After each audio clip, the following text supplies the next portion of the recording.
Jerry McWorter.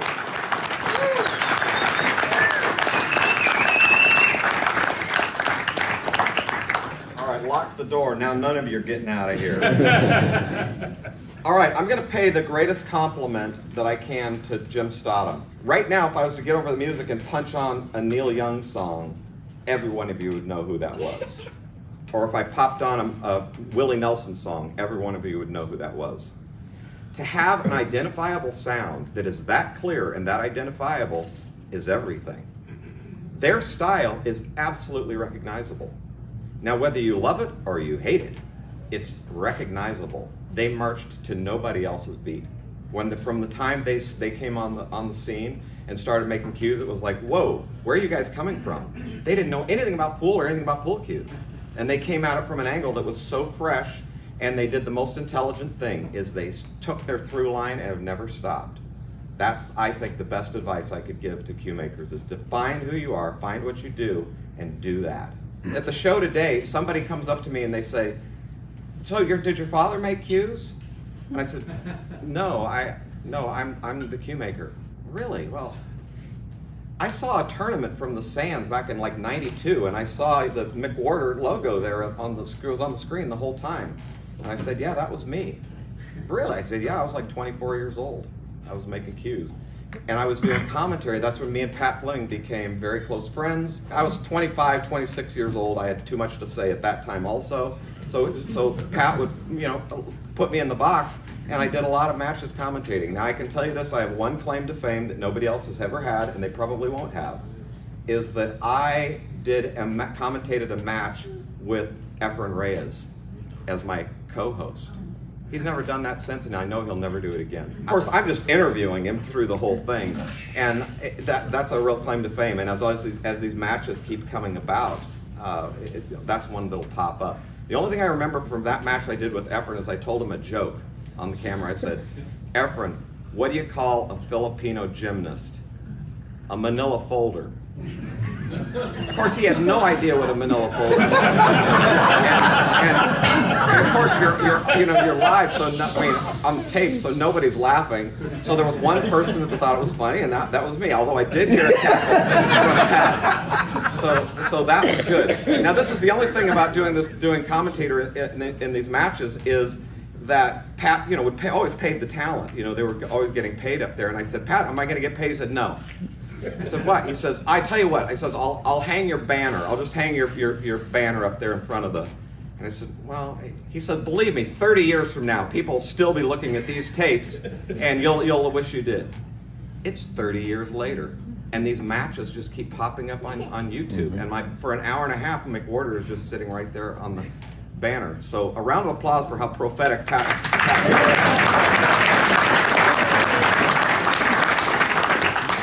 A side note, I honestly believe Pat Fleming is one of the most important things that has ever happened to our billiard industry.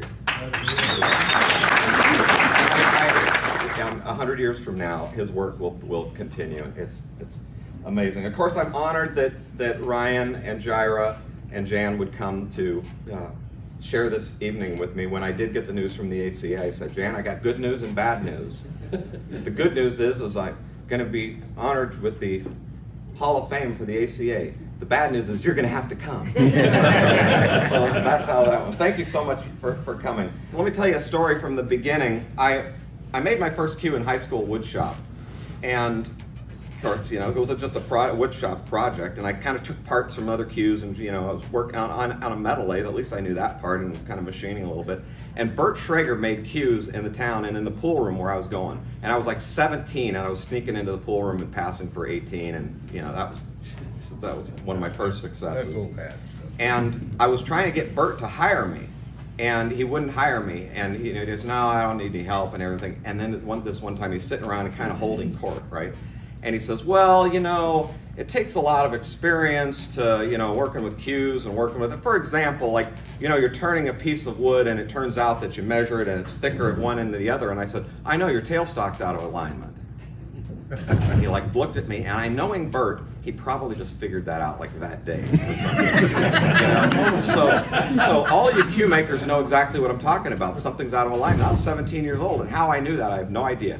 but I was a smart ass and I just popped off with it, and he hired me, so that worked. I do want to absolutely acknowledge all of my Japanese friends. I feel like an honorary Nihonjin.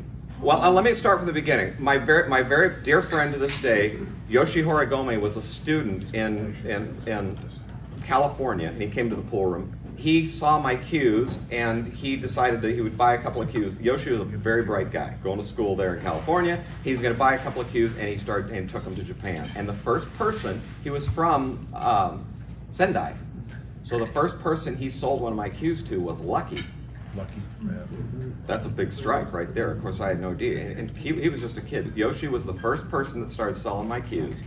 Very shortly after that, Hideo Ohara got in touch with me. And I've been making cues 4 years, maybe less. I don't know. But Hideo started bringing cues into his country and had been there ever since. I would like to give a big acknowledgement to my running buddy, Richard Schutte, who couldn't be here because of family conflicts and vacations and things that he just couldn't get out of. I went to Japan with Rick, I think, like 22 times. We went every year. And my presence in that market was so strong, but I worked it, and I was there, putting the time in, and I just love Japan. I really do. And this last year in October, we went to Japan. We hadn't been in probably 5 or 6 years because the world kind of fell apart for a while. But this was a more important trip because Jan, for her birthday, wanted to go to Tokyo Disneyland. So that was the priorities. Priorities. That's what brought us there. Jan, as you know, was a touring professional player. She was the president of the WPBA there for a while. And I met her at the Hollywood Athletic Club. She was the house pro at the Hollywood Athletic Club, which is where we met Kiefer Sutherland and Joe Rogan and all these Hollywood guys that are in the pool. Her best friend still to this day is like my sister-in-law is Robin Dodson, who was world champion, U.S. Open winner, all that, and they shared a house together. And I remember in the very beginning, Robin says, "Well, who is this guy you're dating?" "Well, his name's Jerry McWorter." "Yeah, well, what does he do?" "He's a cue maker." "What?" Tell him to get a job. That was her response. Well, she loves me now, so she didn't think I ever needed to get a job. All right, I'm going to tell you the granddaddy of them all, of cue stories, and I hope I can get through this well. Tom Migliori, who makes parts and is a great machinist and craftsman and cue maker and everything like that, calls me. And he says, or sends me a text, or he calls me and he says, "Hey, listen, I got a friend of mine that just bought one of your cues, and he wants you to take a look at it and see if it's, just verify it's your cue." So he sends me a picture of it, and I text him back and say, "Yeah, that's one of my cues." And a little while later after that, he texts me, he says, "Well, my friend would like to get a letter of authenticity for the cue." Now, for those of you that know me, I'll tell you one thing about my business. I'm never late on repairs. I make deliveries right on time. I've never taken anybody's money that I didn't deliver on. My business record is absolutely impeccable. But getting a certificate, now that is a little bit difficult. So of course, I'm trying to be nice, and I say, "Okay, I'll get you the certificate." Water, please. You're supposed to know these things. So I said, "All right, I'll try to get you a certificate." A couple of months go by, and I hadn't done it. So Tom texts me back again. He says, "My buddy still has this cue, and he'd still really like to get a certificate." "Oh, I'm so sorry. I haven't even turned it over to the certificate department." And again, I don't know. I'm playing music. I'm traveling. I'm doing all kinds of things. Another couple of months go by, and I haven't gotten the certificate. I wake up from a dream. And I pop out of bed and I go, "That's Jacob's cue." And I grab my phone and I start looking through it, and I grab this picture and I go, "That's Jacob's cue." So the next morning, I wake up and I say, "Jan, whatever happened to Jacob's cue?" She says, "It just got lost and could never get it. Nothing ever happened. Could never find it." So I'll give you the backstory. Jan was a professional player. She played with this cue on tour for probably 10 years, okay?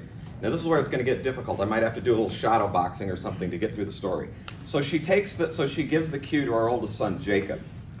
And he plays with it for another 5 or 6 years or something like that. Well, Jacob passed away from cancer about 9 years ago. All right, shadow boxing. This is how we're gonna get through this. He passed away from cancer about 9 years ago. The only thing that Jan wanted to get back was the cue. Couldn't find the cue. Family, just wicked, just terrible family stuff. The cue totally disappears. And I asked Jan, what happened? Well, the cue got stolen and just disappeared. I wake up from this dream and I realize that's Jacob's cue. And I go back and I find through it, and to my amazement, that was Jacob's cue. So I call Tom back and I say, Tom, your friend, does he still have that cue? He says, I don't know, I'll check it. He gets back to him. Yeah, he still has it, which is really strange because I guess he bought it in a pool room from somebody got its way to New York, and he still has this cue. And the guy sells cues for a living. And he says, but some reason he just liked it and it didn't sell. So I says, call him, give him his number. So I get a hold of the guy, he's still got the cue. I tell him the whole story, everybody's just, can't believe it. So we get the cue back. It's the greatest gift Jan's ever had. Now, I woke up from a dream to realize that that was Jacob's cue. So,